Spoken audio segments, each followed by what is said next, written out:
soo dhow suxufi saaka waxaan maqalay dagaalada ka qarxay gobolka Sool oo lascaanood magaalada lascaanood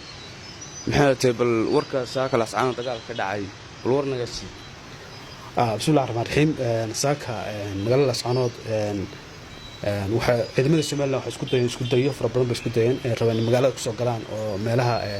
dhowr moolood magaalada isku day kaga soo sameeyeen kadibna ciidamada xaqdarka gobolka Sool sameeyeen iyo ciidamadaas oo iskarabsanaya ayaa saaka ka hortagay isku dayadii oo fashiliyeen magaaladu awalba aroorta hore waxay soo tuuri jireen hoobiyaal iyo maafiicda waaweyn ee magaalada ku garaac jireen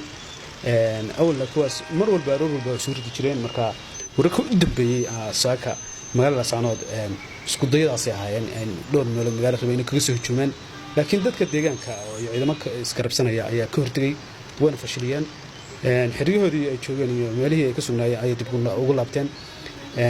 xaaladda magaalada hadda waa degan tahay laakiin marafiicdii wixii hawada la soo marinaya ciidamada Soomaaliland baa aroorta ugu horeysa marka dadku soo kacaan salaada laga baxo aadaanka hore ay hoobiyaal iyo marafiic meesha